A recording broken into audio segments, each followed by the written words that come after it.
se passent les recrutements en Australie? Tiens, une chose à savoir concernant les recrutements en Australie.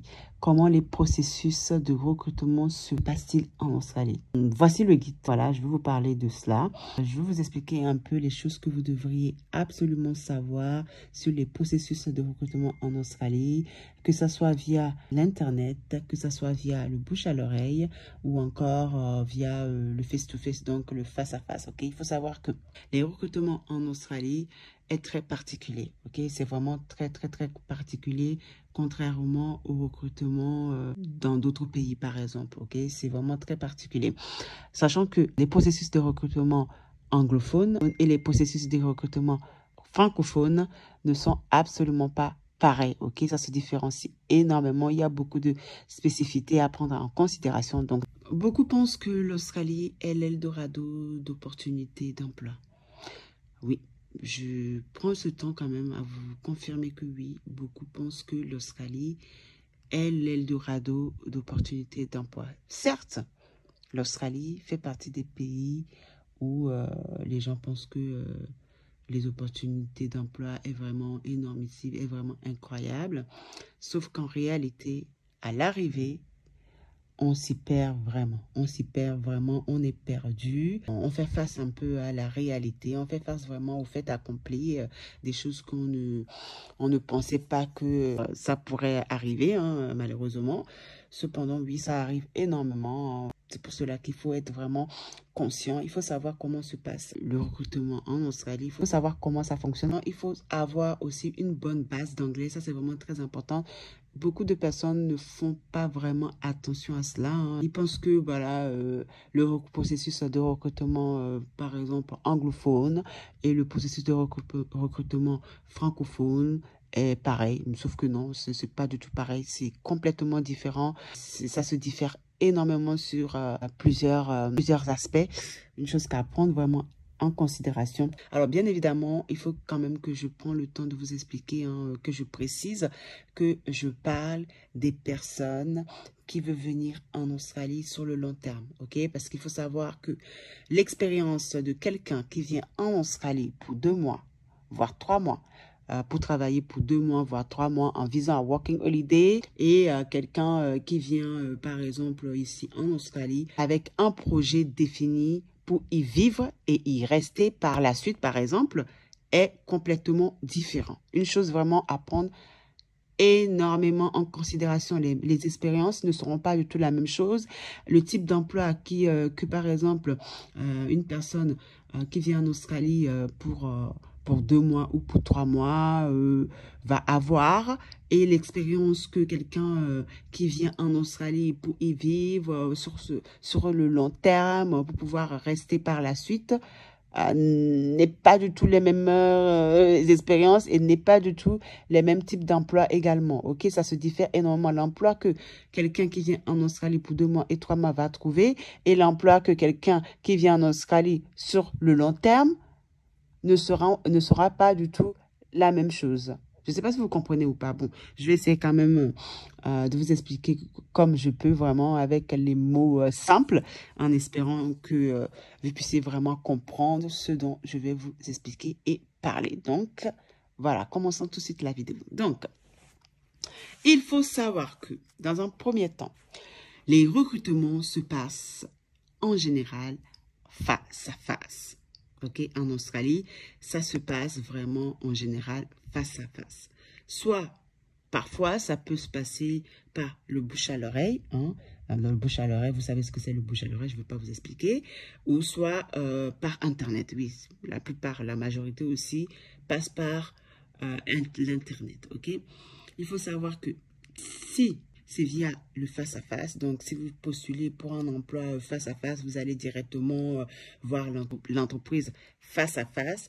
Généralement, ce sont des recrutements dans les domaines de la restauration, du tourisme, on va dire de l'hospitalité, voilà, qui se font vraiment face-à-face. Vous voyez, donc, soit par le bouche à l'oreille. Le bouche à l'oreille aussi, ça peut être également se faire par les mêmes domaines, hein, la restauration, le tourisme ou encore l'hospitalité.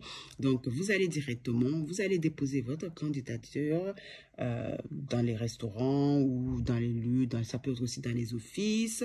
Et par exemple, si c'est via l'Internet, dans ce cas-là, vous déposez votre candidature via les sites internet dont j'ai déjà parlé à plusieurs reprises, hein, Seek, Indeed, LinkedIn, voilà, c'est la même chose.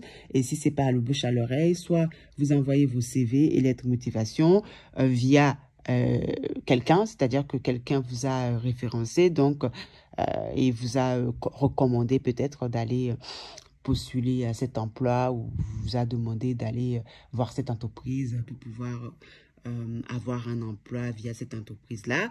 Ça aussi, c'est quelque chose, voilà, qui se fait énormément. Il faut savoir que quand, par exemple, vous effectuez votre candidature, soit l'entreprise est intéressée par votre candidature et vous informe sur les modalités concernant votre candidature, soit il n'y a pas du tout de suite favorable, soit l'entreprise est intéressée par votre candidature et donc vous demande à procéder, par exemple, à la suite de votre candidature, par exemple. Ok. Dans ce cas-là, dans un premier temps, il faut savoir que si, par exemple, votre candidature est favorable, tout dépend dans quel domaine vous avez postulé, par exemple. Prenons, par exemple, dans le healthcare. Oui, je prends toujours l'exemple dans le healthcare parce que, voilà, le healthcare, bien évidemment, c'est un domaine vraiment où on recrute énormément en Australie, n'est-ce pas? Donc, voilà, ça ne chôme pas vraiment dans le healthcare. Je le dis à chaque fois et je le répète à chaque fois, ça ne chôme pas. Vous trouverez toujours de l'emploi dans le healthcare. Après, c'est une histoire d'avoir les certificats, d'avoir les diplômes qui sont pour, avoir les compétences, avoir l'expérience et avoir, bien sûr, les qualifications qu'on vous demande concernant cette profession de healthcare. OK? Donc, si par exemple, dans le domaine du healthcare ou de la santé, OK, vous avez postulé, vous avez envoyé votre CV, votre lettre de motivation, et puis vous avez eu une réponse, par exemple, de l'entreprise. Donc, par la suite, l'entreprise vous donnera un rendez-vous. Déjà, même avant de fixer le rendez-vous, qu'est-ce qui va se passer? L'entreprise va vous appeler par téléphone. Donc, voilà, vous allez avoir une conversation téléphonique, peut-être de 15 minutes ou de 20 minutes par téléphone, bien sûr en anglais, parce que vous êtes en Australie, il ne faut pas oublier ça. Hein.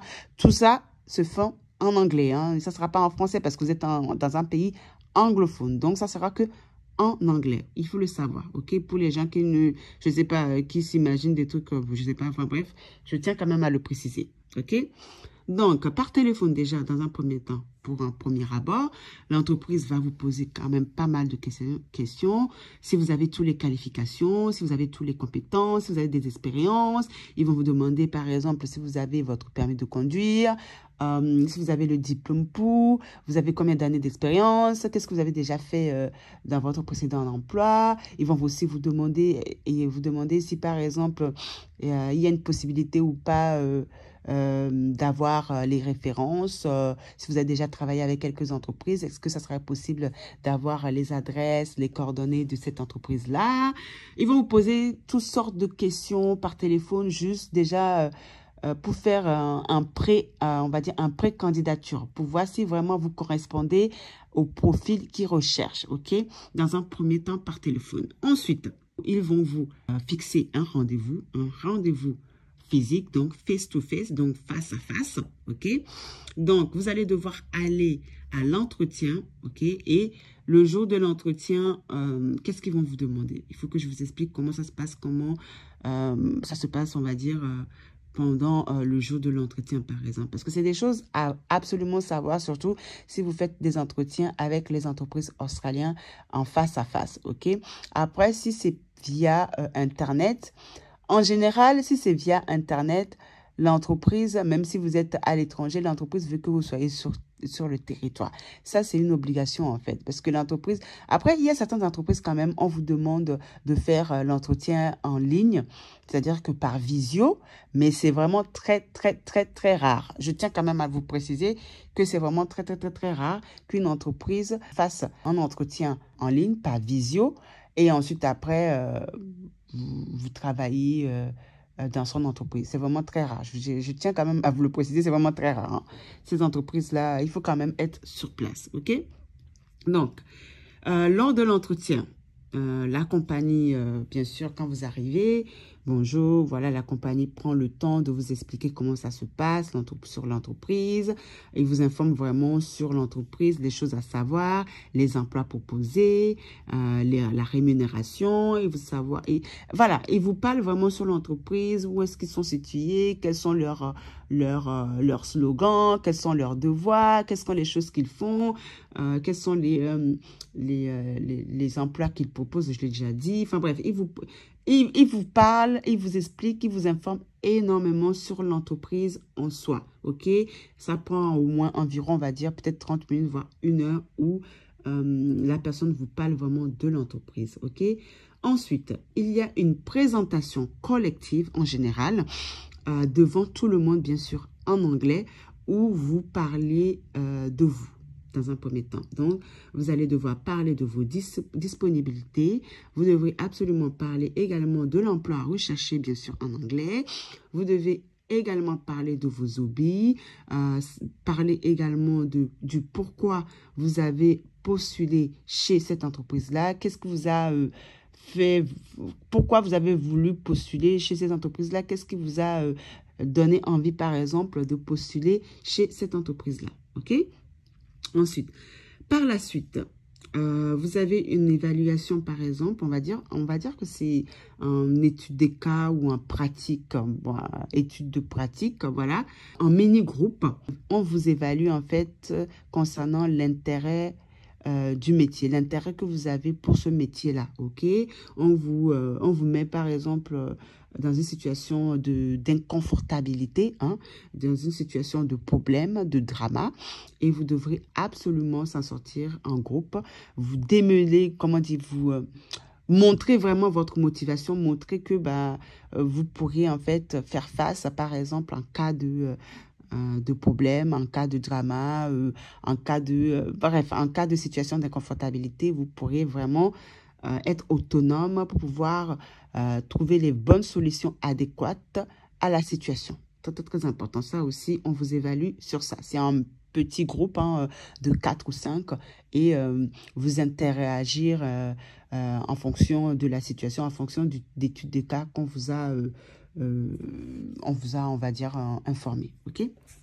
Par la suite, durant l'entretien, donc, vous allez devoir aussi, après que voilà, chaque personne parle collectivement, vous avez un entretien individuel avec des personnes concernées dans l'entreprise. Ça peut être par exemple le manager, ça peut être aussi les superviseurs, voilà, on va dire 2 personnes quoi, où vous avez un entretien individuel en privé. Voilà, ça va être avec ces 2 personnes-là et vous, où vous parlez un peu plus de vos compétences, de vos expériences, des études que vous avez eues et éventuellement, ils vont vous donner, enfin, ils vont vous informer également sur les propositions possibles hein, qu'ils peuvent vous proposer. Hein. Ça peut être par exemple, si c'est des clients qui veulent proposer en fonction de l'area, comment dire, en fonction du quartier où vous habitez. Donc, voilà comment ça se passe. Donc, ils vont vous demander où est-ce que vous habitez. Est-ce que, par exemple, ce zone de quartier vous correspondrait-il? Est-ce que vous avez vos permis? Et ils vous reposent encore presque les mêmes questions, mais là, un peu plus en privé, ok? Pour voir un peu ce qui peut vraiment vous correspondre, ok? Par la suite de l'entretien, vous recevez normalement soit favorable ou non favorable. Ça peut prendre en général 3 jours ou 4 jours, ou parfois même une journée, ou parfois ça peut prendre une semaine, ok? Donc, après, on vous explique si vous êtes favorable ou non favorable. Dans le cas où votre candidature a été acceptée, dans ce cas-là, on vous envoie un congratulations, voilà, comme quoi vous avez été sélectionné, donc votre candidature a été accepté. Et donc, on vous explique la suite qui va être bien sûr de participer en fait par la suite au training. Donc, le training, c'est on va dire l'entraînement, ok? Donc, vous avez un entraînement de l'emploi. Généralement, cela prend, on va dire, une semaine hein, pour faire l'entraînement. Hein, voilà. L'entraînement, ça peut être l'entraînement au premier secours, l'entraînement, par exemple, pour les compétences du healthcare, l'entraînement comment faire pour comment dire, transférer par exemple les clients. Enfin bref, l'entraînement sur pas mal de choses. Franchement, comme je vous dis, ça prend vraiment en général une semaine. Hein, et ensuite, ça se suit par l'induction. L'induction, c'est en général, c'est en fait le premier jour du travail. Voilà, le premier jour du travail, c'est l'induction. OK? Donc, en général, quand vous avez eu votre training, donc votre entraînement de une semaine, vous êtes déjà ready, donc vous êtes déjà prêt pour pouvoir en fait participer à l'induction, donc votre premier jour à être autonome et puis commencer les choses directement. Ça, c'est très, très important. Alors, dans certains domaines, notamment par exemple dans la restauration, en général, soit vous vous déplacez voir les restaurants, vous faites l'entretien et après l'entretien, ça sera suivi par l'entraînement et après l'entraînement, c'est directement, bah, vous commencez l'emploi. Il faut savoir qu'il y a quand même un piège à prendre en considération, très, très, très important. Un piège que moi-même, je me suis fait avoir, hein. Franchement, je dis la vérité. Dans certains domaines tels que bah, la restauration, et bah, dites-vous qu'il y a des entreprises qui vous recrutent, enfin, ils vous recrutent pas, ils vous font croire qu'ils vont vous recruter, hein, et en fait, vous allez faire le training, vous ne serez pas payé. Déjà, dans un premier temps, il faut savoir que les trainings, normalement, les entraînements, normalement, sont payés, mais malheureusement, avec les restaurations, hein, les restaurations qui sont vraiment, qui sont des attrape-nigo, hein, voilà, ils vous font faire des trainings, mais en fait, vous n'êtes pas du tout payé. Vous travaillez vraiment avec des longs shifts, mais de ouf. Et en fait, à la fin, ils ne vous payent pas. Et en plus de ça, à la fin, ils ne vous recrutent pas. Donc, c'est gagnant pour eux, en fait. Ils vous disent, oh, ben, on va tester, on va voir comment ça va se passer pour vous et tout. Et si ça se passe bien, on vous prend. Alors, c'est un attrape-nigo parce que franchement, je me suis fait avoir une fois dans ma vie. Une fois dans ma vie, c'était la dernière fois d'ailleurs. Je me rappelle que c'était via Internet que j'avais trouvé l'offre. Donc, l'entreprise m'a appelé, m'a demandé tous les documents qu'il fallait. J'ai tout envoyé. Ils m'ont dit, voilà, vous correspondez à notre profil, blablabla. Bla, bla, bla, bla. Franchement, ils ont tellement surjoué, mais j'ai pas vu venir la chose, en fait. Ils m'ont recruté, même pas. Ils m'ont dit, voilà, il faut venir le lendemain pour faire le training. Je fais d'accord. Déjà, avant d'y aller, je leur ai posé la question. Est-ce que le training serait payé? Ils m'ont dit, bah écoutez, le training, peut-être qu'on va prendre 2 heures pour faire le training. Et ensuite, par la suite, on vous dira si on vous prend ou pas. Sauf que le lendemain, j'y vais au training. Alors, en fait, ils ont fait exprès, en fait. Ils ont fait exprès de juste combler les heures où ils avaient besoin, en fait, du monde, en fait. Donc, en fait, je me suis fait avoir. Donc, j'ai travaillé pendant 2 heures. 2 heures, il me semble que c'était 2 heures ou 3 heures dans la gratuité. Et à la fin, ils m'ont dit qu'ils ne pourront pas me prendre. Donc, j'ai travaillé 2 heures dans la gratuité pour rien. Et ça, c'est un attrape-nigo que beaucoup de personnes ne savent pas. Et donc, du coup, beaucoup de compagnies, surtout dans la restauration en Australie, font pour arnaquer les gens sans expérience, les gens, voilà. Donc, il faut faire très, très, très attention. Il y a des entreprises qui scamment énormément. Hein. Ils vous font faire des trainings et en fait, ils ne vous payent pas. Ils vous font perdre du temps pour rien. Ils vous font perdre de l'énergie. Ils vous font faire perdre de l'argent pour rien. Et il y a certaines entreprises aussi, une chose aussi, voilà, très, très, très important à savoir, oui, il y a certaines entreprises, ils vous recrutent. Vous faites tous les processus de recrutement comme il fallait. Ils vous disent qu'ils vous ont recruté. Ils vous disent que vous êtes accepté et tout, tralala. Mais en contrepartie, ils ne vous proposent absolument pas des heures. Ils ne vous donnent pas des heures de travail. Donc, vous avez fait tout ça. Vous vous êtes fait recruter, soi-disant, pour au final rester chez vous. Parce qu'en fait, tout ça aura servi à rien. Oui. Ouais, ça, c'est une chose hein, que... franchement, c'est une chose que j'ai jamais compris. Hein. Pourquoi vous recrutez des gens si vous savez très bien que les personnes Vous n'allez pas les proposer des heures. C'est une chose que j'ai jamais compris avec les processus de recrutement australien. Ils vous recrutent, mais vous allez jamais commencer à travailler. J'ai jamais compris. Franchement, c'est une chose que j'ai jamais compris. Sauf un jour, on m'a expliqué pourquoi. Certaines entreprises font ça juste pour pouvoir avoir quelqu'un sous la main le jour où ils auront besoin de vous. Donc, vous êtes les bouches-trous, quoi. Oui, il faut le dire vraiment. Il faut vraiment spécifier le mot, en fait. Et vous servez de bouche-trou, en fait. C'est ça. Le jour qu'ils ont besoin de vous, ils vont vous appeler. Vous serez dans l'entreprise, ils vont vous recruter. Mais en fait, ils vont jamais vous proposer des heures. Et un jour comme ça, subitement, ils vont vous proposer des heures. Voilà. Parce que, tout simplement, ils sont dans le... Voilà, je ne vais pas dire le mot. Et donc, du coup, ils auront besoin du monde. Et là, ils vont vous appeler. Ça se fait énormément en Australie. Quand je vous dis que ça se fait énormément, c'est incroyable. Beaucoup d'entreprises font ça, ok? En général, si vous voyez qu'en une semaine, on ne vous propose pas des heures, quittez. Voilà, quittez, c'est mieux parce que sinon, vous allez perdre du temps, de l'énergie. Voilà, bref. Moi, je ne perds même plus de temps avec ce genre d'entreprise. Parfois aussi, ils font aussi d'autres choses. Ils vous donnent des heures au début pour au final, en fait, ils vous donnent des heures au début et tout. Vous dites, oh, mais c'est cool et tout. Oui, c'est une entreprise qui me donne des heures et tout. Nanani. 2 mois plus tard, même pas, vous n'avez plus des heures. Ils ne vous proposent plus des heures. Qu'est-ce qu'ils font? Ils recrutent d'autres personnes et ils donnent ces heures-là à d'autres personnes. Oh là là, ils donnent ces heures-là aux nouveaux venus, en fait. Franchement, j'ai jamais compris, en fait, ce système. Pourquoi les Australiens, ils font ça, en fait? Pourquoi ils recrutent alors qu'ils savent très bien qu'ils n'ont pas des heures à proposer? Ils savent très bien que vous n'aurez pas de job. Ils vont quand même essayer de vous recruter. Ça, c'est une chose que j'ai jamais... Faire croire aux gens qui vont être recrutés, mais en fait, ils vont jamais être recrutés.